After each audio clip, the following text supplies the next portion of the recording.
ঠিক আছে, রেকর্ডিংটা হচ্ছে। ওকে, তাহলে এরপর কি লিখবো?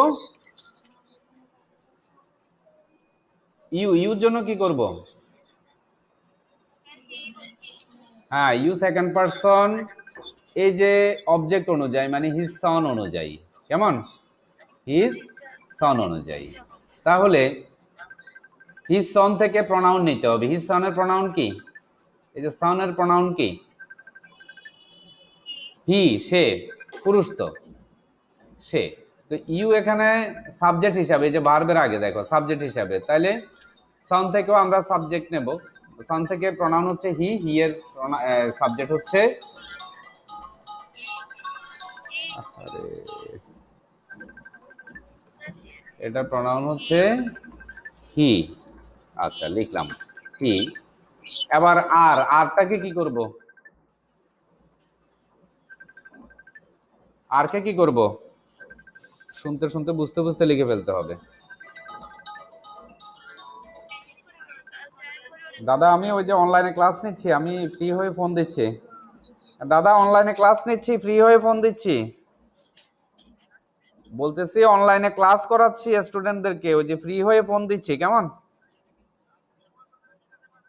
আচ্ছা ঠিক আছে দাদা, ওকে।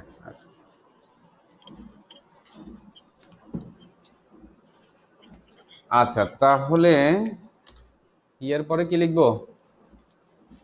এই আরটাকে কি লিখবো? আরটাকে আরে লেখার কথা ইজ, কিন্তু টেন্স চেঞ্জে কি হয়ে যাবে? ওয়াজ হয়ে যাবে। Good, was. আর সাচ এ কাওয়ার্ড, এটা কি কোনো পরিবর্তন হবে? হ্যাঁ, এই যে সাচ এ কাওয়ার্ড, এটা আমরা জাস্ট কপি করে বসাই দিতে পারি। হ্যাঁ, এই যে সাচ এ কাওয়ার্ড, এটা জাস্ট বসাই দিলাম। ব্যাপারটা কি বোঝা গেছে? আমরা দা ওল্ড ম্যান লিখলাম, এটা ঘৃণার প্রকাশ, এই জন্য এক্সক্লেইমড। আচ্ছা, কার কাছে বললো? হিজ সনের কাছে বললো, তাহলে এক্সক্লেইমড, সেটুর পরিবর্তে আমরা এক্সক্লেইমড লিখলাম যেহেতু এক্সক্লেমেটরি সেন্টেন্স। এরপরে কাকে বললো? হিজ সনকে বললো। এত এক্সক্লেইমড এর পরে যদি কোনো অবজেক্ট থাকে, এখানে অবজেক্ট হচ্ছে হিজ সন, এই জন্য আমরা টুটা যুক্ত করতে হলো। তাহলে এক্সক্লেইম টু হিজ সন। এবার কিভাবে বললো? এক্সক্লেইম মানে আবেগ দিয়ে বললো। কি আবেগ দিয়ে বললো? মূলত ঘৃণা দিয়ে বললো, এই জন্য উইথ হেট। ঠিক আছে, তাহলে ঘৃণা সহকারে বললো যে, কমার জায়গায় এখানে দ্যাট বসলো, এক্সক্লেমেটরিতে যে। এবার ইউ কে আমরা পার্সন পরিবর্তন করলাম সন অনুযায়ী, যেটা হলো হি, হি। এবং ইউর সাথে আর আছে, হির সাথে ইজ হওয়ার কথা, এবং টেন্স চেঞ্জ করে ওয়াজ হয়েছে, তাহলে হি ওয়াজ। এবার বাকি অংশ যেটা ছিল এটা আমরা বসিয়ে দিলাম সাচ এ কাওয়ার্ড। তাহলে অর্থটা কি দাঁড়ালো? The old man exclaim to his son with head, ঘৃণা সহকারে তার সন্তানকে ওল্ড ম্যান বলল যে হি ওয়াজ সাচ এ কাওয়ার্ড, সে এমন একটা ভীরু। কাওয়ার্ড মানে ভীরু, অর্থাৎ যিনি ভীতু আর কি। এটা কি বোঝা গেছে? এটা কি বোঝা গেছে? এখানে কোনো প্রশ্ন আছে কিনা? আচ্ছা ফাইন, তাহলে আমরা নেক্সটটাতে যেতে পারি। আচ্ছা, এটা আমরা নিয়ে নিই, আলাদাভাবে করাই।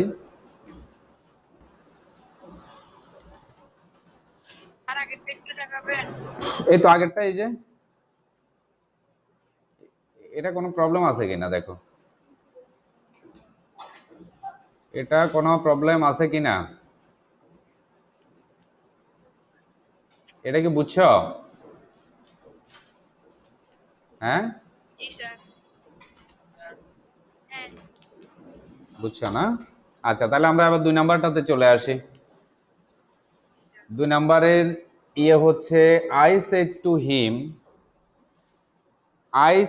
টু হিম, আমি তাকে বললাম, ইনভার্ট কমা শুরু হলো। ইফ আই ওয়ার ইউ, যদি আমি তুমি হইতাম, মানে তুমি হতাম। আই শুড ওয়েট, আমি অপেক্ষা করতাম, মানে আমি যদি তোমার জায়গায় হইতাম তাহলে অপেক্ষা করতাম, মানে করাটা উচিত ছিল আর কি, স্বাভাবিকভাবে করতাম। আচ্ছা, কিভাবে করা যায় এটা বলো তো, এটা আনসার কি হওয়া উচিত? প্রথমে আমরা শুরু করে দিই, এখান থেকে শুরু করে দিই।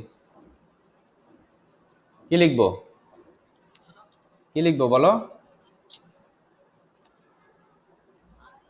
I said to. এখন সেট টুর ক্ষেত্রে কি লিখবো সেটা আমরা কালকে কি বলছিলাম, মানে এই জাতীয়, এই যে দেখো এই যে ইফ আছে ভালো কথা, এরকম কোনো কনজাংশন যদি থাকে, এই যে এটা একটা পার্ট, আই ওয়ার ইউ, যদি আমি তুমি হইতাম একটা কথা, আরেকটা কথা হচ্ছে আমি অপেক্ষা করতাম বা করা উচিত ছিল।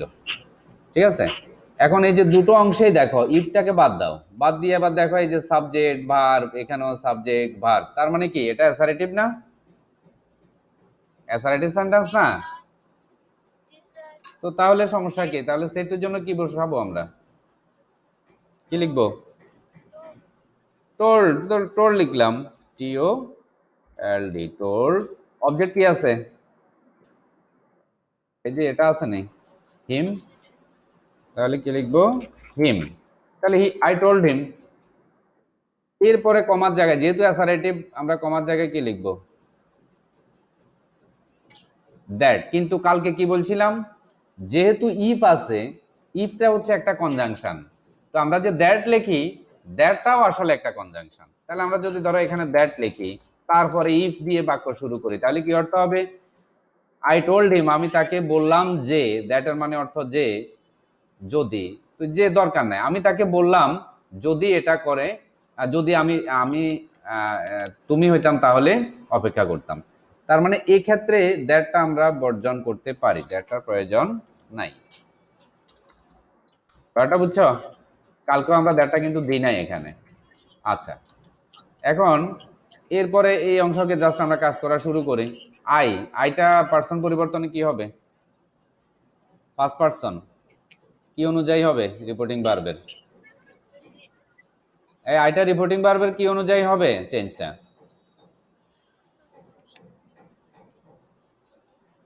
হ্যালো, এই যে আই পার্সন পেলাম আমরা, এটা রিপোর্টিং ভার্ব যে এটা, এটার সাবজেক্ট অনুযায়ী না অবজেক্ট অনুযায়ী পরিবর্তনটা হবে? সাবজেক্ট, ফার্স্ট পার্সন সাবজেক্ট অনুযায়ী, এই আই অনুযায়ী। তার মানে আই আই মিলে গেল, মিলে গেলে আর কিছু করার না, এটা বসে যাব, ব্যাস। ওকে, আচ্ছা।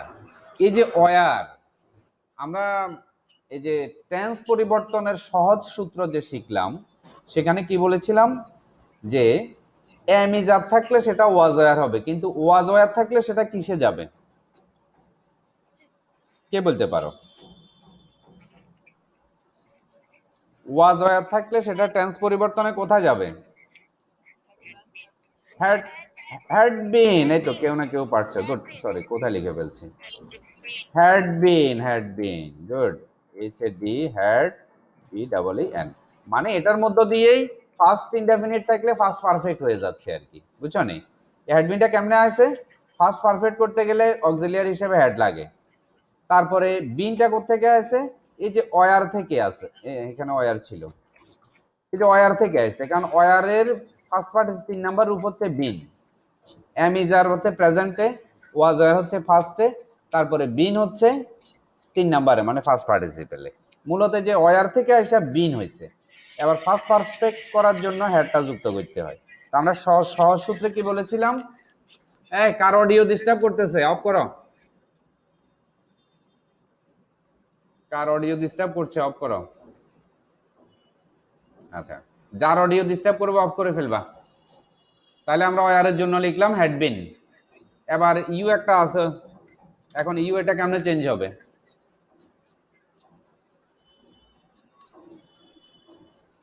আরে অডিও ডিস্টার্ব করতেছে রে, যাদের অডিও ডিস্টার্ব করতেছে তারা অফ করো।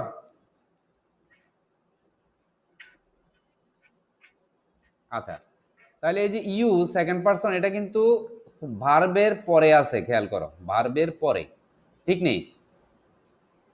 আচ্ছা, ভার্বের পরে যেহেতু আছে, তাহলে সেকেন্ড পারসন, আবার ইউ সেকেন্ড পারসন কি হবে? অবজেক্ট অনুযায়ী। কি হবে এটা? অবজেক্ট অনুযায়ী হবে, কেমন? আরে ভেজাল, এটা অবজেক্ট অনুযায়ী হবে। তাহলে অবজেক্ট অনুযায়ী যদি হয় তাহলে হিম। আচ্ছা, ইউ এখানে কয় নাম্বার রূপে আছে? ভার্বের পরে মানে 2, ভার্বের পরে মানে অবজেক্ট, অর্থাৎ অবজেক্টিভ কেসে দুইয়ে আছে। তার মানে হিম থেকেও আমরা দুই নিতে হইব, তো হিমও তো দুইয়ে আছে। দেখো এই যে প্রিপোজিশনের পরেও 2 নাম্বার থাকে, ভার্বের পরে প্রিপোজিশনের পরে 2 নাম্বার থাকে, মানে অবজেক্টিভ কেস থাকে। তার মানে ইউ পরিবর্তে আমরা কি লিখবো? হিম লিখবো, ব্যাস হলো। তাহলে I told him if I had been him, যদি আমি সে হতাম আর কি, যদি আমি সে হতাম, কমা আবার আই। তো এখানে আই যেহেতু আই অপরিবর্তিত ছিল, এখানে আইও অপরিবর্তিত থাকবে এবং শুড আছে। তাহলে শুড কি চেঞ্জ করব কি করব না বলো তো নারেশনে? শুড কি চেঞ্জ করব নাকি করব না? শুড চেঞ্জ করার প্রয়োজন নাই। কেউ কেউ এটাকে শুড হ্যাভ, কুড হ্যাভ এরপরে ভার্বের ফার্স্ট পার্টিসিপেল করে, কিন্তু আসলে ওইটার প্রয়োজন নাই, ওটা যুক্তিযুক্ত হয় না আসলে। তোমরা দেখবা কেউ কেউ হয়তো এভাবে করে যে শুড হ্যাভ ওয়েটেড, এভাবে করতে পারে, তবে সেটায় হিসেবটা আসে না, মানে গ্রামাটিক্যালি এটা কিন্তু প্রুভেন না। ঠিক আছে, অতএব আমরা এটাকে অপরিবর্তিত রাখবো। তাহলে শুড, এরপর এটা যেহেতু মডাল অক্সিলিয়ারি, এটার পরে ভার্বের মূল রূপ যেমন আছে এমন বই যাব, অতএব WAIT, ব্যাস হয়ে গেল। তাহলে আনসারটা কি দাঁড়াচ্ছে? আই টোল্ড হিম, আমি তাকে বললাম, if I had been him, যদি আমি সে হইতাম, আই শুড ওয়েট, আমি অপেক্ষা করতাম। বুঝা গেল? আচ্ছা, এখানে কি আর কোনো প্রশ্ন আছে কিনা? কি রে, এটা কি হয়েছে রে?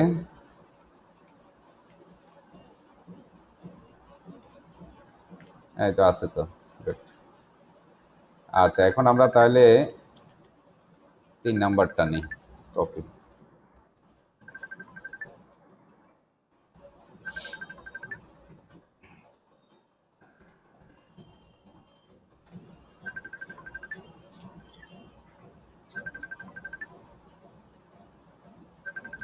আচ্ছা আচ্ছা, এখানে কি হলো?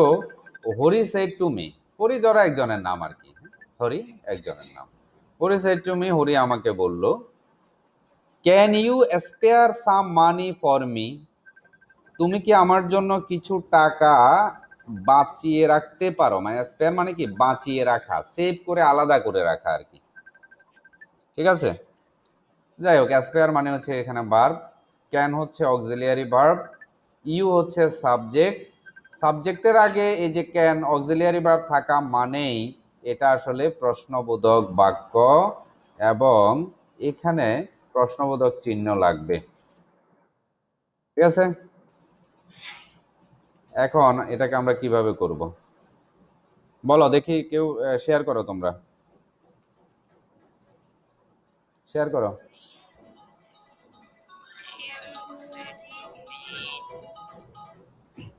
স্যার আমি ক্লাসে আছি, ক্লাস করাচ্ছি, এখন আর কথা বলার সুযোগ নাই।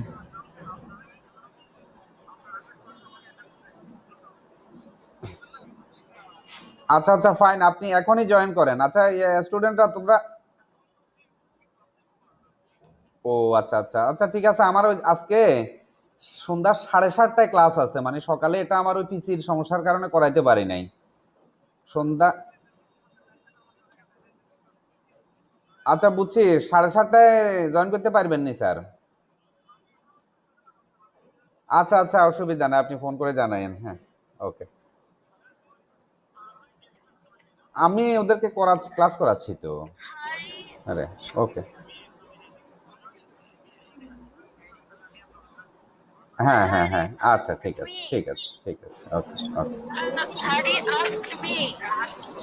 আচ্ছা ওকে, তাহলে হরি সেট, হ্যাঁ তাহলে হরি ASKED asked me, কেমন? এই যে সেট টু যেটা জাস্ট এটা সিম্পল আস্কড হয়ে গেল, আর কিছু না। হ্যাঁ, এটা তোমরা ওই যে আমি বললাম, তোমরা ইনকোয়ার্ড, তারপরে কোয়েশ্চেন, হ্যাঁ কুয়ারিড, এই ধরনের শব্দগুলো ব্যবহার করতে পারো, তবে আপাতত আস্ক দিয়ে চালাও। হ্যাঁ, ঠিক আছে, তাহলে আস্ক মি, এরপরে এখানে কি কিছুতে হইব নাকি এই যে কমার জায়গায়? ইফ হবে, গুড। কেন হবে ইফ বলো তো একটু,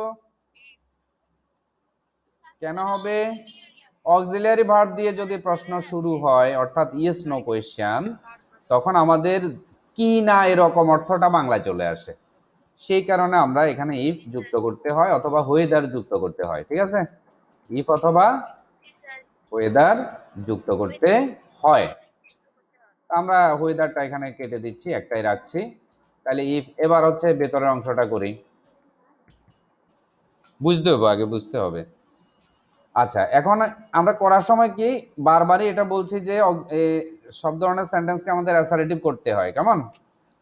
এই কারণে আমরা অক্সিলিয়ারি ভার্বটা সাবজেক্টের পরে নিয়ে যাব এবং প্রথমে কাজ করব এই সাবজেক্টের, কারণ অ্যাসারেটিভের সাবজেক্ট তারপরে ভার্বের ব্যাপার আসে। তাহলে আমরা এখন ইউ কে চেঞ্জ করব কিভাবে? Object me. আচ্ছা, ইউ এখানে কি হিসাবে আছে দেখো তো, সাবজেক্ট হিসাবে না অবজেক্ট হিসাবে আছে? কি হিসাবে? সাবজেক্ট হিসাবে না? জি। আচ্ছা, এই যে ভার্বের আগে দেখো, ভার্বের আগে, এই যে ভার্বের আগে, ভার্ব হচ্ছে স্পেয়ার, তার আগে সাবজেক্ট হিসাবে, তার মানে এক নম্বরে আছে। অতএব এই যে এটা থেকে যদি আমরা কই যে ইউ কে এখন এই যে মি অনুযায়ী, এই যে মি অনুযায়ী মানে অবজেক্ট অনুযায়ী, এখন এখানে মি এর অবস্থা কি? মি এর অবস্থা হচ্ছে প্রিপোজিশনের পরে, টুটা প্রিপোজিশনের পরে কোনো কিছু বসা মানে এটা অবজেক্ট। ভার্বের আগে বসা মানে সাবজেক্ট, আবার ভার্বের পরে বসা মানে অবজেক্ট। তার মানে মিটা অবজেক্ট হিসাবে আছে, এই তো? ঠিক নেই? মিটা অবজেক্ট হিসাবে আছে।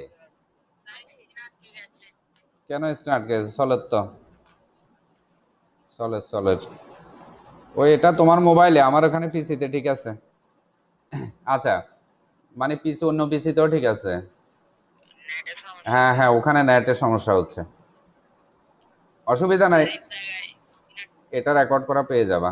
আচ্ছা, তারপরে তাহলে কি করব আমরা এখন? ইউ কে কি লিখবো? ইউ, ইউ, হ্যাঁ, মি থেকে আমরা এক নাম্বার নেব, ইউ যেহেতু একে আছে, মি থেকে আমরা এক নেব, কি আই হলো। এবার কেন এটা কোথায় লিখবো? এখানে হয়েছে নাকি? কিন্তু এটা কুড হয়ে যাবে, টেন্স চেঞ্জ। প্রথমে ক্যান বসালাম, কিন্তু এটা টেন্স চেঞ্জ করলে কি হয়ে যাবে? কুড হয়ে যাবে, মানে প্রেজেন্ট মডাল ফার্স্ট মডাল হইলো। এবার ভার্ব তো মূল রূপেই থাকবে নাকি? প্রেজেন্ট মডাল বা ফার্স্ট মডাল উভয়ের পরে ভার্বটা মূল রূপেই থাকে। তার মানে এসপিএআরই, স্পেয়ারটা আমরা লিখে ফেললাম এবং এরপরে সাম, মানি, ফর পর্যন্ত লিখে ফেলি। এটা আমরা কপি করেও বসা দিতে পারি, দিলাম। এবার মি আছে, যেহেতু আমরা পার্সন পেয়ে যাচ্ছি, কি চেঞ্জ করব না? তাহলে মিটাকে কি করব এবার? মিটা কি কোন পার্সন বলো তো? মিটা কোন পার্সন?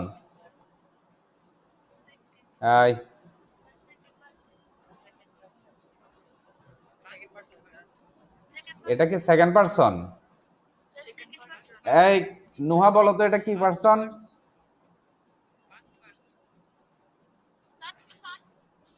আই, মি, মাই, এটা কোন পার্সন বলো তো? কি রে, যারা যে বা যারা কথা বলে তারা হচ্ছে, আচ্ছা ভালো কথা, ভালো, ফার্স্ট সেকেন্ড দুইটাই। আচ্ছা আমি বলি, আনিকা বলো তো, এটা কি কোন পার্সন?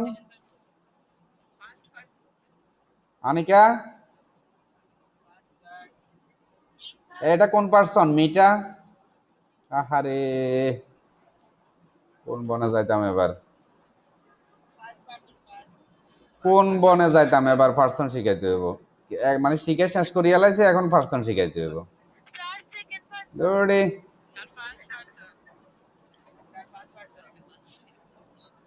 এই তোমাদেরকে কি বলছিলাম? আই, তারপরে মি, তারপরে মাই, তিনটা। তারপরে হলো ইউ, ইউ, ইউ আর ইউর। খেয়াল করো, এই যে এগুলা, এগুলা হচ্ছে যে এসপি, ফার্স্ট পারসন। এগুলা হচ্ছে সেকেন্ড পারসন। কেন? এই এই যে আই বা আই মি মাই এগুলো কখন আসে? যখন আমরা নিজেরা বক্তব্য দিই, বক্তা পক্ষ হই। এবং এই যে ইউর ব্যাপারটা আসে কখন? যখন আমরা শ্রোতা পক্ষ হই, ঠিক নেই? যেমন আমার একটা নাম আছে, আমার নাম যেটা সেটা হচ্ছে থার্ড পারসন, যে কোনো নাম মানে থার্ড পারসন। কিন্তু আমি যখন বলি যে আমি নিজেকে এখন আমি বলছি, কেন বলছি আই? কারণ আমি কথা বলছি, ঠিক নেই? আবার আমাকে যখন বলছি তখনও কিন্তু সেই আমি বক্তাপক্ষ। আমার বই, এটা আমার বই, আমার কলম, তখনও আমি বক্তাপক্ষ। কিন্তু ডিফারেন্সটা হচ্ছে আই হলে আমি সাবজেক্টে থাকি, মি হইলে আমি অবজেক্টে থাকি। যেমন আই এম ফাইন, আমি ভালো আছি, এখানে আমি কথা বলছি এবং আমি সাবজেক্ট, আমি ভালো থাকার অবস্থাটা কাজটা করছি, তাহলে আমি আই রূপে বসছি। যখন বলছি আমাকে সাহায্য করো, আমাকে সাহায্য করো, তখন কিন্তু কাজের ফল ভোগ করছি আমি, তখন আমি অবজেক্টে চলে যাচ্ছি, এই জন্য আমার রূপটাও বদলে যাচ্ছে।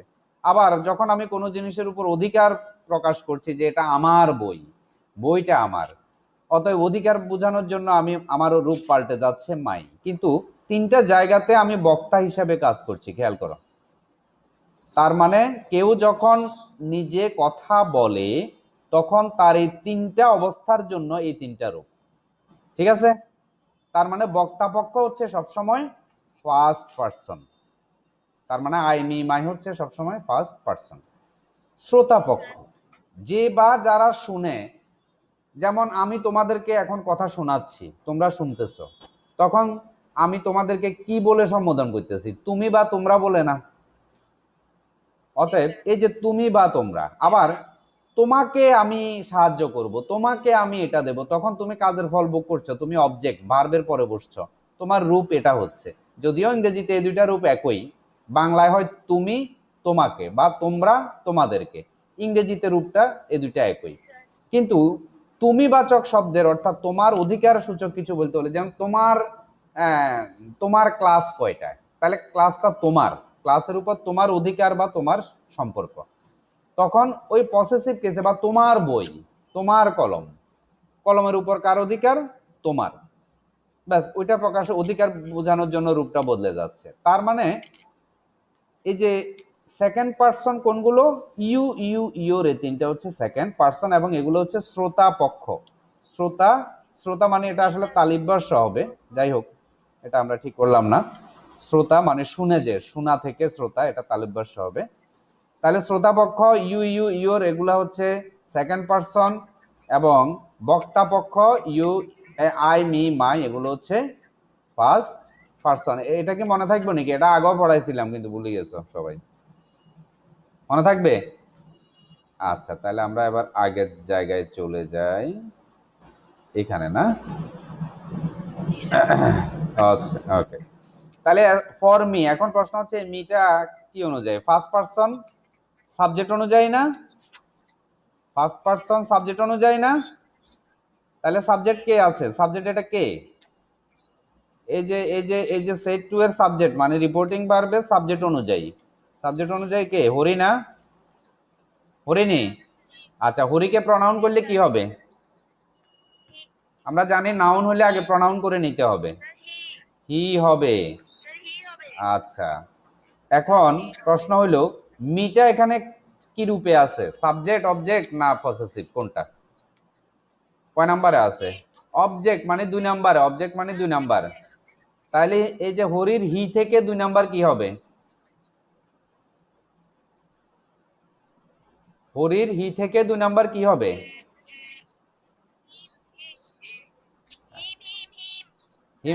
হিম হবে না? আবার হিস কে বলে? হি, হি, তারপরে হিম, তারপর হিজ, ঠিক নেই? এই তিনটা না? এই যে হি হিম হিজ, এটা না? হ্যাঁ, তার মানে 2 নাম্বার কোনটা? 2 নাম্বার তো এই যে এটা হিম, নাকি? আচ্ছা, তার মানে আমরা এই যে মি যেটা করলাম, এই যে মি থেকে এই মিটাকে আমরা চেঞ্জ করব হরি এই সাবজেক্ট অনুযায়ী। তো এই হরিকে আমরা সাবজেক্ট করলাম হি। এবার মি যেহেতু এই যে প্রিপোজিশনের পরে মানে অবজেক্ট, প্রিপোজিশনের পরে মানে অবজেক্ট বা 2 নাম্বার, অতএব এই যে হি থেকেও আমাদের 2 নাম্বারটা নিতে হবে। হি থেকে আমরা 2 নাম্বারটা পাচ্ছি এই যে হিম, ঠিক নেই? অতএব এটাকে আমরা মি না লিখে কি লিখবো? কি লিখবো? হিম লিখবো। এখানে কি কারো প্রশ্ন আছে কিনা? তাহলে হরি আস্কড মি, হরি আমাকে জিজ্ঞেস করলো if I could spare some money for him, আমি তার জন্য কিছু টাকা বাঁচাতে পারি কি না। কি না, এই যে কিনার জন্য এই বসছে, ঠিক আছে? এবং এই পারা না পারার ব্যাপারটা অতীত, এই জন্য প্রেজেন্ট মডেল ফার্স্ট মডেল হয়ে যাচ্ছে। এটা নিয়ে কারো প্রশ্ন আছে কিনা? গুড, আমরা নেক্সটে চলে যাই। 4 নাম্বার।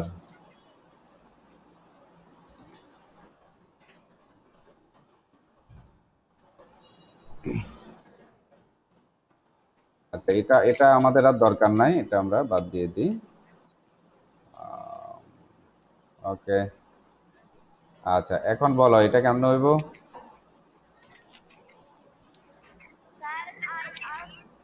আমরা একটু প্রশ্নটা পড়ি, আসলে করতে দিলে আমার বিশ্বাস যে কেউ কেউ নিজে নিজে অনেক কিছু অনেকটুকু করতে পারবে, তারপরে সবার সুবিধার জন্য একটু আলাপ করছি আর কি।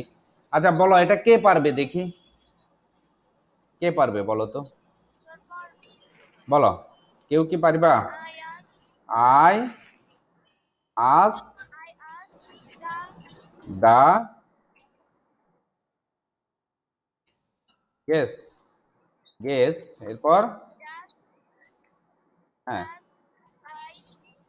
গেস্টের পরে কি লিখবো?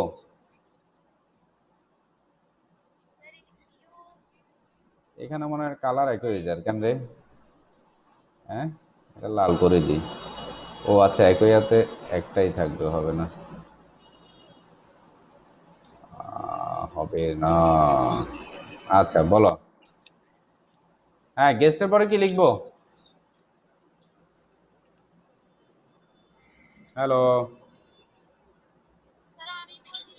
হ্যাঁ বলো। ইফ লিখবো, গুড। এই যে যে প্রশ্নবোধক বাক্য, অতএব আমরা সেট টুর জায়গায় আস লিখছি, ভালো কথা। এখন এই যে অক্সিলিয়ারি ভার্ব দিয়ে বাক্যটা শুরু হয়েছে। আচ্ছা এর আগে কে বলতে চাইছিলা এটা? কে বলতে চাইছিলা? আচ্ছা যে বলতে চাইছো বুঝতে পারো নাই, এটা অক্সিলিয়ারি ভার্ব দিয়ে শুরু হবে, তাহলে আমরা কমার জায়গায় কি লিখবো? ইফ লিখবো, গুড। আচ্ছা বলো, এবার বলো, এবার কি লিখবো? ইউটা আনতে হবে, গুড। ইউটা আনতে হবে, তাইলে ইউকে আবার বদলাইতে হবে না? কি, এটা সেকেন্ড পারসন কি অনুযায়ী চেঞ্জ হবে? অবজেক্ট এখানে কি আছে? অবজেক্ট কি আছে? গেস্ট আছে। গেস্টকে প্রনাউন করতে হবে না আগে? তাহলে প্রনাউনে কি হবে? আর গেস্টের প্রনাউন কি?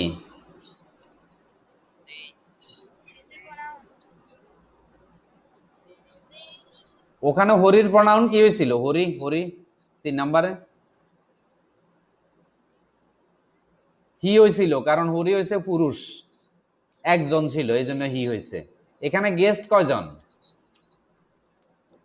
বলো, গেস্ট কয়জন? এখানে একের অধিক, একের অধিক বোঝানোর জন্য কি কি থাকে কোন শব্দের সাথে? একের অধিক বোঝানোর জন্য কি থাকে শব্দের শেষে? কি থাকে? এস বাই এস থাকে। এখানে কি এস বাই এস আছে নেই? তো তাহলে কিল্লাই বহু দে কিল্লাই হইব একজন, এটাই তো। তাহলে কি বসবে? তাহলে প্রনাউন কি ধরবো আমরা? হি ধরবো। আচ্ছা, এখন ইউটা সাবজেক্ট হিসাবে আছে না, তাহলে হিও তো সাবজেক্ট, একই না? তাহলে কি লিখবো? তাহলে লিখবো কি? হি। গুড, এই তো এখন ক্লিয়ার হয়েছে নি? তাহলে দে দে যারা বলছো ভুল হয়েছিল কেমন? আচ্ছা আচ্ছা, এখন এখন এবার বলো এখানে কি করবো, ইউটা কি লিখে ফেলবো? ও ইউটা লিখলাম, এরপরে আর আর এর ব্যবস্থা কি করব বলো? আর লিখবো? বলো কি লিখবো? তো লিখবো কি এর সাথে? আরে ইজ হইব তো, আগে আগে তো ইজ ধরে নিতে হইব আমাদেরকে। আহারে, এটা টেন্স পরিবর্তন ভুলে যাবো তো। তো তুই যেমন আর থেকে টেন্স পরিবর্তন করলে অয়ার হয়ে যাবো, এটা ভুলে যাবো না? ইউর সাথে আর বসছিল, হির সাথে কি বসবে? ইজ। এবার ইজ থেকে তোমাকে টেন্স পরিবর্তন করতে হবে, ইজ এর ওয়াজ হবে। কিন্তু তুমি যদি আর থেকে টেন্স চেঞ্জ করো তাহলে কিন্তু এখানে অয়ার হয়ে যাইতো, তখন ওটা ভুল হয়ে যাইতো। তাহলে আমরা কি করব, আমরা আগে সাবজেক্টের সাথে ম্যাচ করব। এই যে সাবজেক্ট নতুন পাইছি যেটা, এই যে নতুন সাবজেক্ট, এটার সাথে আমরা বিভার্বটাকে ম্যাচ করব আগে। ইউর সাথে আর ছিল কিন্তু হির সাথে ইজ।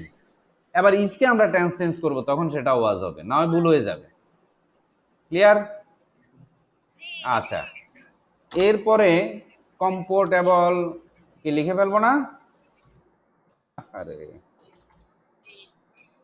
COMFORTABLE, comfortable. এই যে নিকটবর্তী শব্দ পাইছি আমরা, এটা কি করব? চেয়ারি দেয়ার। Good. I asked the guest, আমি গেস্টকে মানে অতিথিকে জিজ্ঞেস করলাম, ইফ হি ওয়াজ কমফোর্টেবল দেয়ার, সেখানে সে মানে কমফোর্টেবল ছিল কিনা, সেখানে তার আরাম লাগছিল কিনা, সেখানে সে আরামে ছিল কিনা। কমফোর্টেবল মানে আরাম, মানে আরামে রয়েছে এমন আর কি। ক্লিয়ার?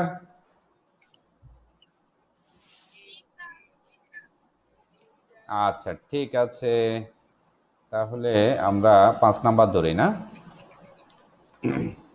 5 কই? 5 নাম্বার।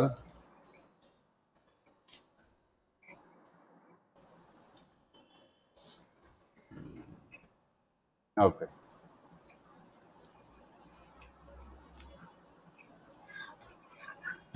আচ্ছা এবার এটা পড়ে দেখি।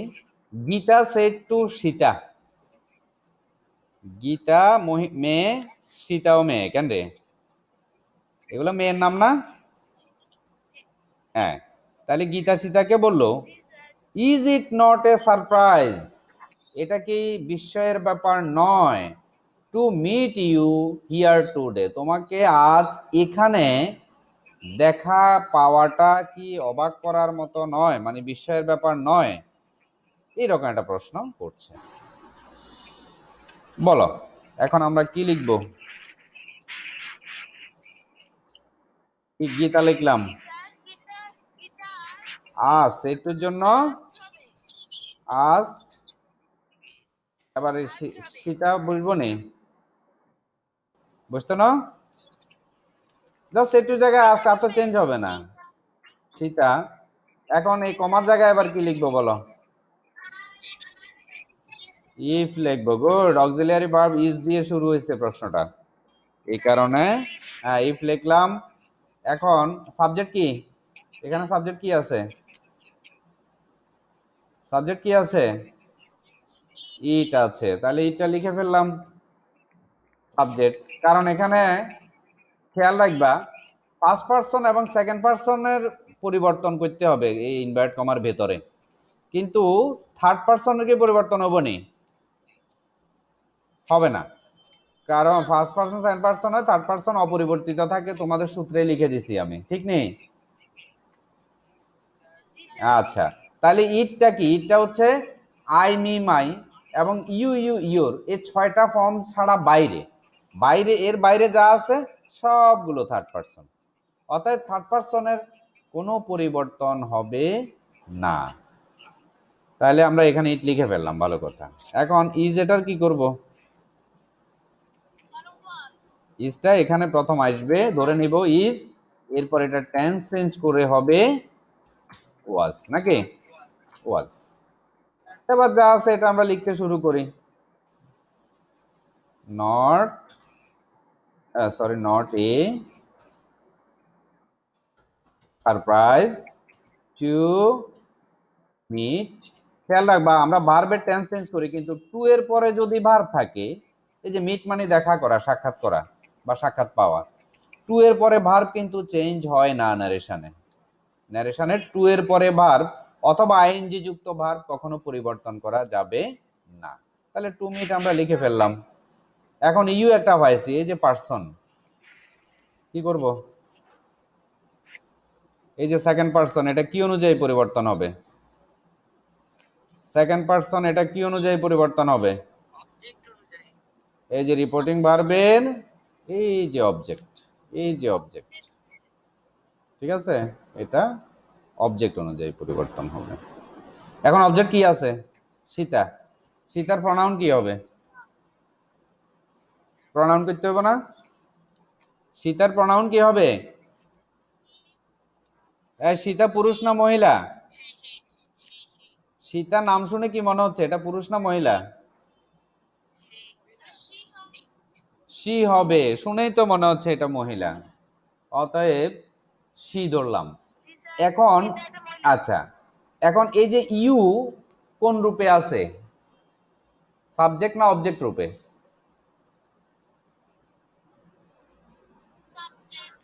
কেমনে সাবজেক্ট হলো? এই যে মিট এটা কি ভার্ব না? আমার কথা ছিল ভার্বের আগে হইলে সাবজেক্ট, ভার্বের পরে হইলে বা প্রিপোজিশনের পরে হইলে অবজেক্ট, ঠিক নেই? তো এটা ভার্বের পরে না, এই যে ভার্ব এটার পরে না, অতএব এটা কি সাবজেক্ট না অবজেক্ট? তো অবজেক্ট, এটা বুঝতে হবে। তাহলে এটা অবজেক্ট মানে দুই আছে। এখন এই যে সীতার যে সি, এই সি থেকে আমরা কি রূপ নেব বলো তো? হ্যাঁ, এই সি থেকে সি এর অবজেক্ট কি? হার। অতএব আমরা এই যে হারটাকে নেব, এই যে হারটা, এই হারটাকে আমরা নেব, ঠিক আছে? তার মানে মিটের এই যে ইউ জায়গায়, এই যে ইউ জায়গায় আমরা হার লিখলাম, ঠিক নেই? ঠিক আছে। আচ্ছা, এরপরে হিয়ার আছে, হিয়ার চেঞ্জ হবে কি না বলো তো? হিয়ারেরটা দিয়ার, কারণ টেন্সের সাথে সাথে নিকটবর্তী শব্দ দূরবর্তী শব্দে চলে যায়, না হয় কথা মিলে না। আচ্ছা, এবার টু ডের কোনো চেঞ্জ হবে কিনা দেখো তো। Good good good good good, তাহলে কিছু মনে আছে, দ্যাট ডে, কারণ ওই যে সেই দিন আর কি, আজকে কিন্তু কথাটা বরাবর পিছনে চলে যাচ্ছে, সেই দিন, এবং ফুল স্টপ। তাহলে গীতা সীতাকে জিজ্ঞেস করলো, if it was not a surprise to meet her there that day, ওই দিন সেখানে তার তার দেখা পাওয়াটা কি একটা বিস্ময়ের ব্যাপার ছিল না? অর্থটা এরকম হবে, ঠিক আছে? বোঝা গেছে কিনা?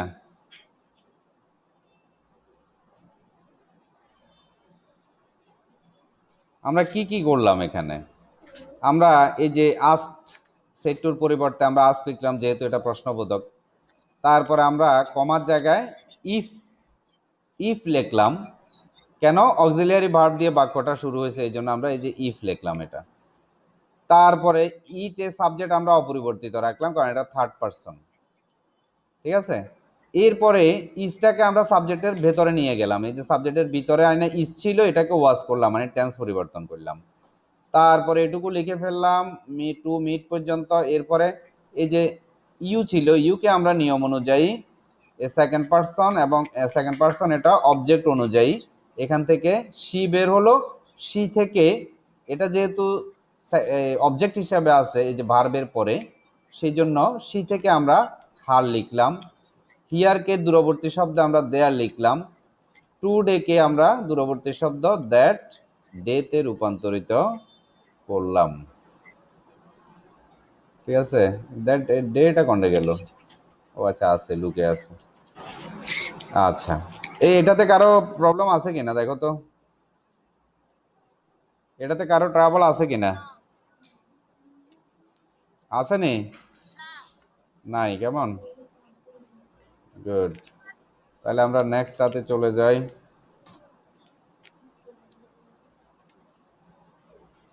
আচ্ছা, এটা আরো উপরে দিয়ে দিই। এখন হচ্ছে 6 নাম্বার। 6।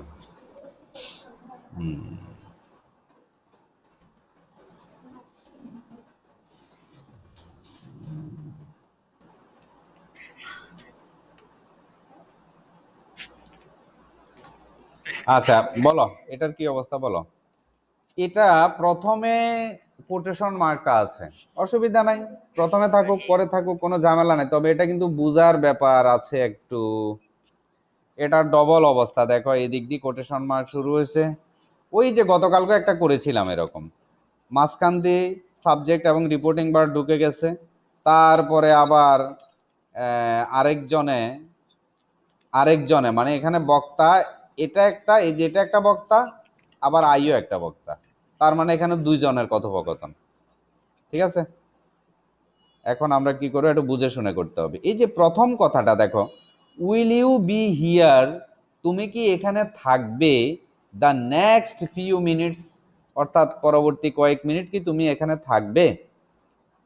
কে বলছে? এ সি নামক ব্যক্তি বলছে। এবার ইনভার্টেড কমা চেঞ্জ হয়েছে মানে এখানে আরেকজনে বলতেছে, কারণ এখানে দেখো এই যে বড় হাতের, এই যে এটা বড় হাতের, দেখো এই যে ওয়াই বড় হাতের, কালকে আমরা এখানে বিকজ দেখছিলাম, বিকজটা ছোট হাতের, কেন? কারণ একই ব্যক্তি বলছিল, কিন্তু এখানে আজকে ব্যক্তি ভিন্ন হয়ে গেছে। এই যে এই যে ওয়াই এটা বড় হাতের, তার মানে নতুন বাক্য শুরু হচ্ছে, এবং এই যে আই নামক ব্যক্তি এটা বলছে ইয়েসটা, তার মানে এই যে এই থেকে এটা একটা একজনের কথাবার্তা, আবার এই থেকে এই যে এটা আরেকজনের কথাবার্তা, দুইজন। ঠিক নেই?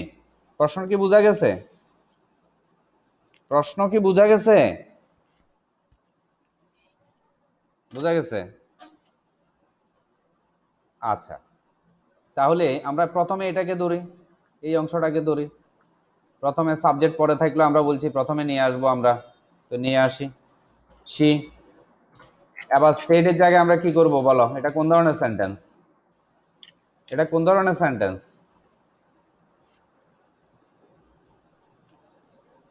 Hello,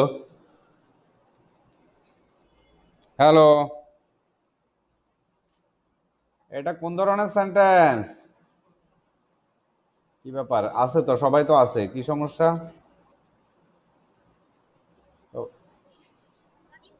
interrogative sentence. তাহলে সেটার জায়গায় কি বসবো, কি বসবে? আস্কড। গুড। কে বলছে এটা? আনিকানি। আচ্ছা, এখানে একটু বুদ্ধি খাটাইতে হবে কিন্তু, আজকে নুহার কথাবার্তা শুনতেছি না, বুঝলাম না। দীপ্তও কথা বলতেছে না।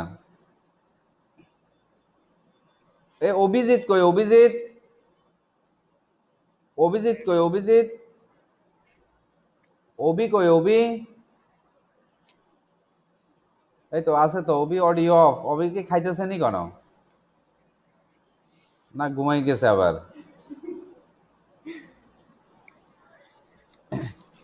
আচ্ছা, তাহলে এই যে শি আস্কড, সে এই শি সেড মানে শি আস্কড।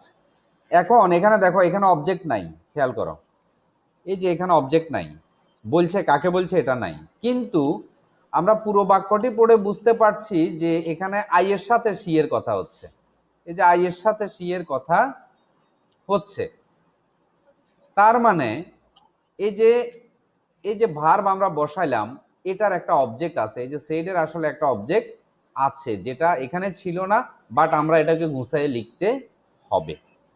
ঠিক আছে, তাহলে এই যে আইটাকে আমরা এখানে নিয়ে আসব। এখন আই কি এই যে ভার্বের পরে কি আই এমনে বসে? বলো। সে বলছে, জিজ্ঞেস করছে কাকে? আমাকে তো, এই যে আই নামক ব্যক্তিকে তো। তো এখন আই কি ভার্বের পরে এই রূপে বসে? কি রূপে বসে?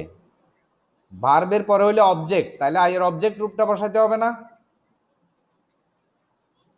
তাহলে আইটাকে আমরা কি করব? আই এর অবজেক্ট কি? মাইনি না অন্য কিছু কি আরে আয়ের তিনটা কথা কি ছিল? আই মি হবে, এই তো। তার মানে কি?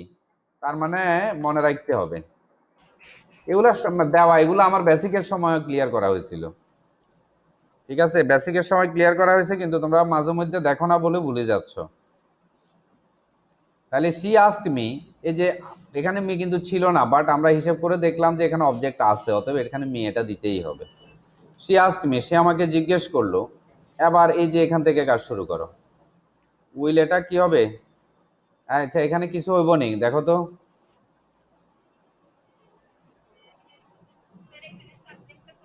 সাবজেক্টটা প্রথমে আসবে, ভালো কথা। এটা এটা প্রশ্নবোধক বাক্য না? প্রশ্নবোধক বাক্যে সমস্যা হয়, এই জন্য আমি এক্সারসাইজ পুরোটাই রেখেছি প্রশ্নবোধকে।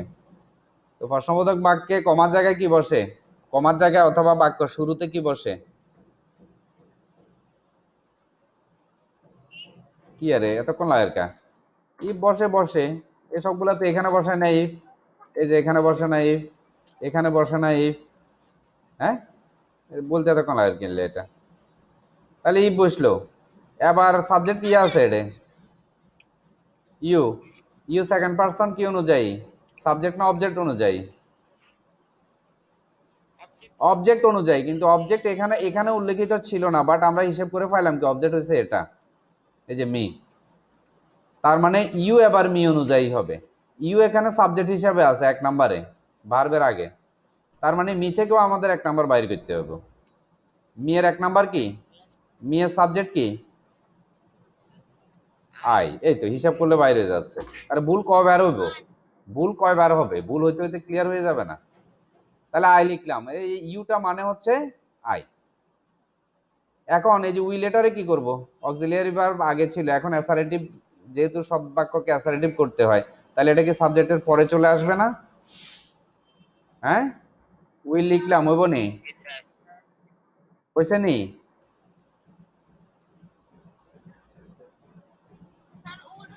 উড হবে, তার এই তো, তার মানে হচ্ছে কেউ না কেউ এটা পারছ, তার মানে পারার কথা, সবাই পারার কথা। তাহলে উইলটা ফার্স্ট মডালে উড হয়ে যাবে, ঘুরে ফিরে কথা একইগুলো বলতেছি তো। উড। এবার বি যেমন আছে এমনি বই যাবে, কারণ মডালস এর পরে ভার্ব চেঞ্জ হয় না মূল রূপে। বি। এখন হিয়ার, হিয়ারটা কি করব? হিয়ারটা কি করব? হিয়ারটা দেয়ার। দেয়ার, এরপরে the next few minutes. Next কি চেঞ্জ হবো নি? নেক্সট কি চেঞ্জ হয়নি?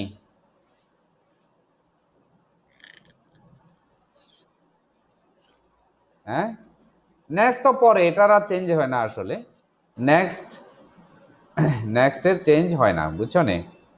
নেক্সট অথবা ফলোয়িং এগুলোর চেঞ্জ হয় না, কারণ এগুলো হচ্ছে অতীতে দাঁড়িয়ে সামনের দিকে কথা, যে কোনো কিছু ছুটতে পারে, বলতে পারে।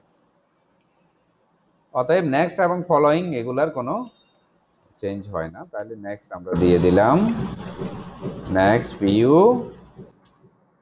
এইখানে তো আর পার্সন টার্সন নাই, অর্থাৎ চেঞ্জ যা হয় এরকম কোনো ওয়ার্ড নাই। তাহলে আমরা লিখে ফেললাম এ পর্যন্ত, নাকি? এখানে এই নেক্সট ফিউ মিনিটস এটার মধ্যে চেঞ্জের কিছু নাই, অর্থাৎ যা যা চেঞ্জ করতে হয় আমরা জানি, পাঁচটা বিষয়, সে তার মধ্যে এরকম কোনো বিষয় এখানে নাই, আসেনি? নাই। এখন এবার দ্বিতীয় অংশ ধরি, এই যে এই অংশটাকে ধরি। এই যে আই নামক ব্যক্তি কি করছে? আনসার করছে, তার মানে এখানে সেট থাকতে পারতো, তো সেট না দিয়ে আনসার করছে। যেহেতু এটা প্রশ্ন ছিল, প্রশ্নের পরে আসলে যা আসে সেটা উত্তর করা হয়, প্রশ্নে যা বলা হয় সেটা উত্তরে বলা হয়। তার মানে সেট এর পরিবর্তে সে প্রশ্ন, এখানে যিনি লিখছেন তিনি এটাকে সেট না দিয়ে সেট দিতে পারতেন।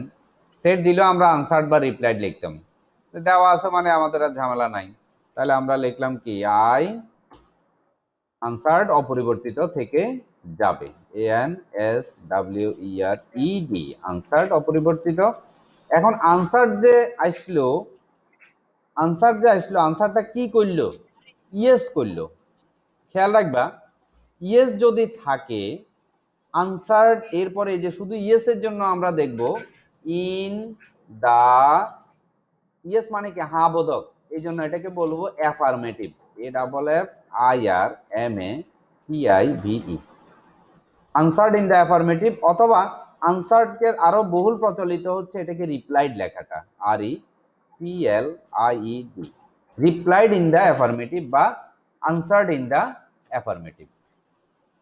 ঠিক আছে, ব্যাপারটা বুঝাইতে পারছি?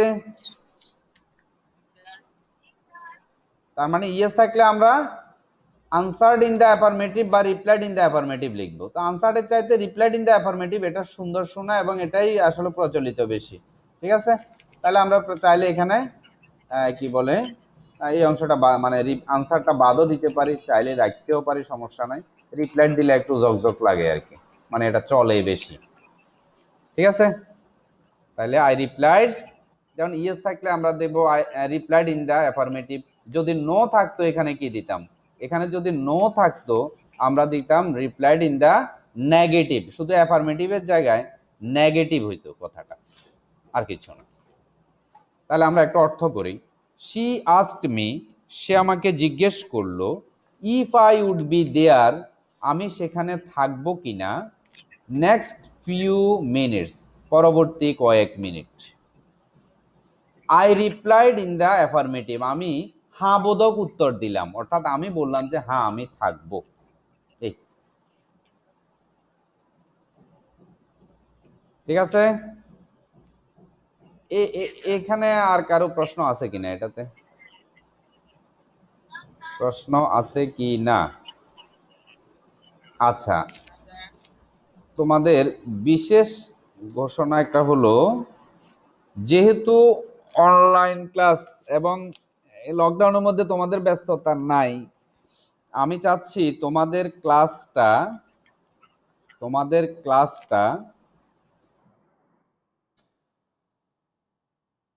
ক্লাস টাইমটা কয়টায়,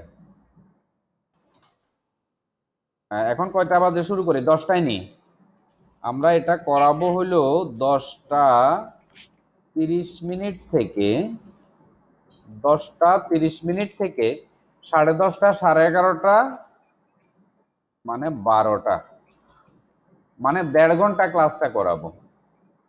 ইয়ার ইকুয়াল টু কত ঘন্টা, 1 কি 5 আওয়ার্স, মানে 1.5 ঘন্টা।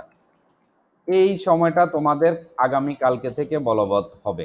আচ্ছা, বলতে পারো 10:30টায় দিছি কেন, ওই যে 9-10কে যদি আমি 9টা থেকে করাই তাহলে ওদেরকেও 1.5 ঘন্টা করাবো, ব্যাপারটা বুঝছো নেই? এই জন্য তোমাদেরকে 10:30টা থেকে শুরু করে 12টা পর্যন্ত আমরা থাকবো। 1.5 ঘন্টা হলে বেশ মোটামুটি একটু ভালোই হয়, কারণ বুঝাইতে দেখো বুঝতে গেলে সময় লাগে, এগুলো টেনে আমি 5 মিনিটও করাইতে পারতাম, ঠিক নেই? তোমরা তো দেখো আমি অল্প কাজ করাই কিন্তু বুঝাটা নিশ্চিত করাইতে চাই, অতএব একটু সময় লাগবে, আর ব্যস্ততা তো আসলে তোমাদের নাই, অতএব আমরা 1.5 ঘন্টা করাবো এই করোনার মধ্যে, মানে লকডাউনের মধ্যে। ওকে, সবাইকে আমার কথা শুনতে পাচ্ছ? হ্যাঁ, এটা কি দেখতে পাচ্ছ সবাই? এটা গুড, তাহলে এটা নোট করে রাখো, কালকে থেকে ক্লাস 10:30 থেকে 12টা মানে 1.5 ঘন্টা হবে। ওকে, আচ্ছা, এখন এই যে আমরা এতক্ষণ রেকর্ড করলাম, এটার কি অবস্থা দেখি।